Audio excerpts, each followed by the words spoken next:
Assalamu alaikum guys, and welcome to another episode of Smile to Jannah. We are in the 10 days of Dhul Hijjah. The Prophet ﷺ said there are no days on which righteous deeds are more beloved to Allah than these 10 days. And the hadith goes on to talk about other things as well. This is narrated in Bukhari. Make sure you guys are worshipping, and if you want to give your qurbani in the Gambia where people really require food and sustenance and support, I'm gonna leave a link in the description. Please do consider it. Right, so yesterday you guys have probably heard all over social media and mainstream news that Israel rescued 4 hostages. Now you've got the likes of the BBC mentioning this, 4 hostages rescued, and you'll be forgiven to believe, you know what, it's a clean operation, 4 innocents were rescued. Very good, mate. But this is far from the truth. Upon digging, you will realize that, and this is digging within the mainstream media, you will realize this is not the complete picture after all. It is as if they have smashed a vase and then separated it in 10 different houses, and you have to go to all 10 houses, pick up the pieces and try to join them. So what I've done is, of course, my very own website s2jnews.com, because we don't trust the mainstream media anymore. One of my latest articles is exactly on this topic. I've got all the evidences there and I'm going to be mentioning them in this video. Let's just jump into it. So 4 hostages, but there are credible evidences to suggest that just the 4 hostages were not rescued. Oh no, many hostages have also been killed in the process as well. That's number 1. Number 2, where did this take place? Well, this took place in it's called the Nuseirat refugee camp. Yes, you heard. It's a refugee camp with innocents, and yes, 200 Palestinians were murdered. Indeed, and 400 were injured. And indeed, this is what happens when you attack in a densely populated area where there's loads of people there. They did it daylight, mate, where loads of people were going about their business. Innocent people. And before they say, oh, we don't know how many of them were bad guys, well, you've got organizations that are not linked to Palestine. They are Doctors Without Borders and the Medical Corps. They have also confirmed this as well. Not to mention, at least 90 people that were murdered were children. This was obviously not mentioned, and being on YouTube, I can't show you the footage as well.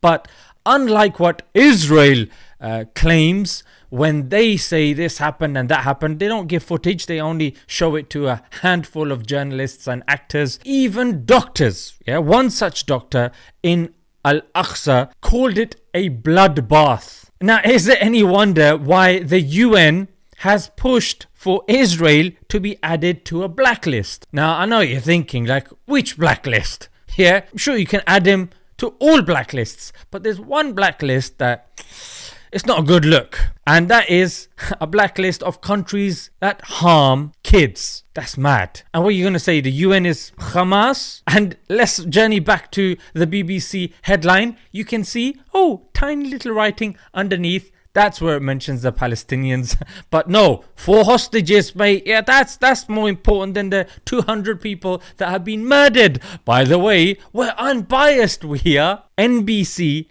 reported that the hostages were, and I quote, in good medical condition. You can see this is one of the hostages. 8 months. Yeah, he's been kept as a hostage. And look at his beard. Freshly shaped up, trimmed. The guy looks fit and healthy, you know what I mean? And look at this woman. She looks really happy. Yeah, and this prompted an Israeli Channel 12 anchor to say her eyebrows look better than mine. Obviously, she got removed after that, but the damage had been done. And compare this to Palestinian hostages and how they're treated by the Israelis. As you can see from the New York Times, they are sticking hot rods up the backsides of the Palestinians. And after doing that, they give them diapers so they don't soil themselves. Yeah, this is the only democracy in the Middle East, yeah, Israel, and that's why the UK and the US have to support them, you see. Let's continue and see how this operation was actually done. According to the New York Times, they were proudly saying that the United States were involved in this. There was a tweet by the White House admitting and celebrating involvement in this, but it was allegedly deleted. Here it is, as you guys can see. But the Cradle reported that the soldiers hid inside aid trucks disguised as humanitarian workers. Yeah, we can see footage by Al Jazeera that they had recovered. Otherwise, obviously, this would be denied because who does this? It's weird. Why create distrust against aid workers? I mean, these people are supposed to be immune, but it's Israel, you know what I mean? If you say anything against them, you're an anti-Semite. And this is the bit where the Americans are very quick to deny this, but deny what I'm about to say, not deny the fact that there is a pier that you can see from the sea that the Americans have built, and it was mentioned by eyewitnesses that this was used in this hostage operation. Now this means that the Americans are at war. It's as simple as that, which they want to deny and cover up as much as possible. But the evidence that is coming out it's ridiculous to deny, you know what I mean? And the fact that the United States have responded to this allegation when they could have just said, "It's completely unfounded." So I think this strongly does suggest US involvement. At least this much involvement, the New York Times was proudly saying, which the Israeli papers haven't been mentioning because obviously it's looked really bad for them, because since this all started they've only rescued like 7 hostages, yeah, and got loads of them killed. So it's not a good look, you know what I mean? And naturally they're going to use this as much as possible. And you can see from other reports that the actual reality of what's going on. I spoke to an Israeli girl at Speaker's Corner as well, and she said that, yeah, we are not given the complete picture. We are kept in the dark. In fact, Al Jazeera was the only light that gave us another aspect or perspective of what's going on, and even they have been removed from Israel as well.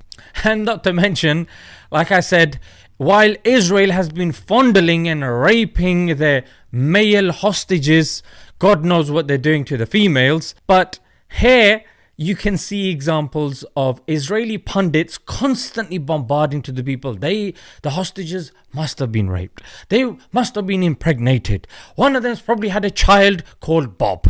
Yeah, and Bob is probably learning how to talk now, even though they've only been taken hostages for 8 months. They're all sorts of concocted stories, but this woman comes out looking very healthy, smiling, very jovial and healthy. No evidence of wear and tear, no evidence of her being tortured and harmed, whilst when you see the Palestinians, just side by side, have a look yourself. So yeah guys, hopefully you've benefited from this. Don't forget to keep your eyes and ears on s2jnews.com, because if you are not informed, most likely you can be manipulated into thinking that your oppressors are truly your saviors. And of course, we are more smarter than that, especially if you are a viewer of Smile to Jannah. Let's leave it there, guys. Until next time, Assalamu alaikum.